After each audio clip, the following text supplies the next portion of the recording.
Welcome to the intro training exercises for Sharperlight's Excel add-in on Business Central. Please follow the video carefully, and if needed, use the PDF listed within the description for further information. This is exercise 8, 9 and 10. These exercises are examples that combine advanced features. Exercise 8 shows a trial balance using SplitRow formulas. Exercise 9 shows the SplitColumn formula.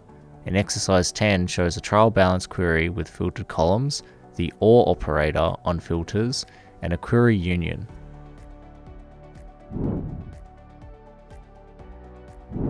Exercise 8 continues on the same workbook as the previous exercise. Open the sheet for X8. Here we have a worksheet for a trial balance report. Like many of the other sheets, we are using value formula and SplitRow formula to automate populating rows. In the cells O12 and O13, we have value formulas that define a table with descriptions and account codes to use for the SplitRows formula. We can go to the cell O13 and remove the comment to expand it. Select either cell L12 or L13 and you can see SplitRow formula that point to the tables defined in cells O12 and O13. Refresh the worksheet to execute the SplitRow formulas. We can see it generate and that our SplitRow formula successfully execute the correct type of value formula appropriate for either an income statement or balance sheet.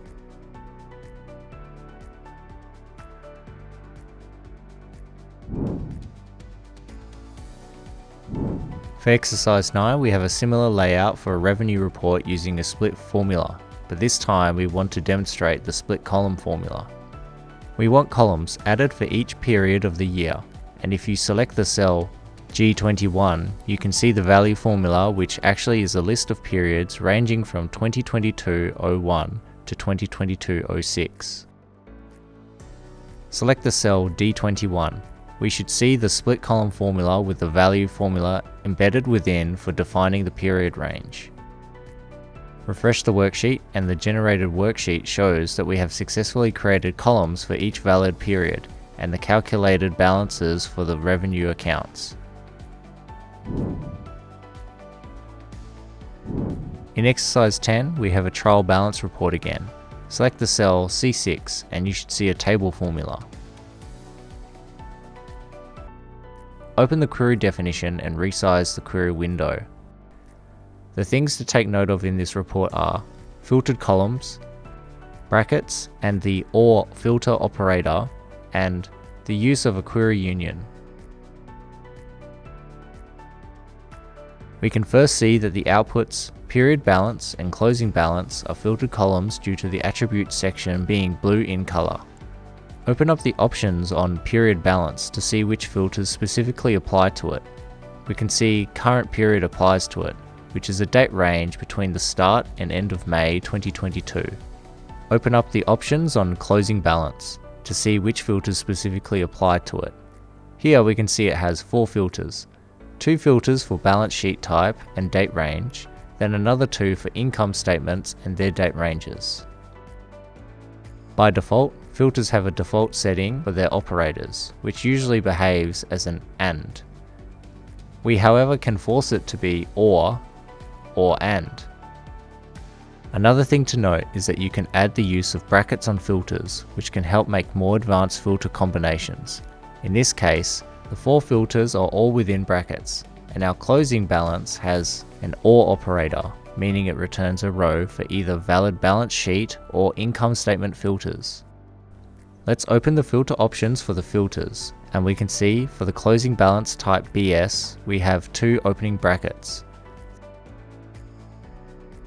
The next filter has 1 closing bracket. On closing balance type PL, we have 1 opening bracket, but also our logical operator is set to be specifically OR. Then we end with our last filter with 2 closing brackets. Lastly, Query Builder has the ability to add unions to the parent query.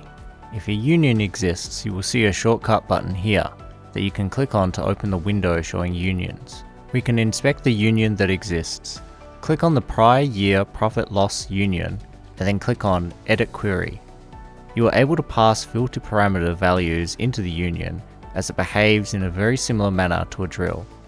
It is important to make sure that the number of outputs match in each of the queries, as they are executed and the data is added on top of each other. This means the parent query executes, and then the union's data begins underneath. This concludes the training for exercises 8, 9, and 10 for the Sharperlight Excel add-in on Business Central. For more information and in-depth explanations, please refer back to the training PDF.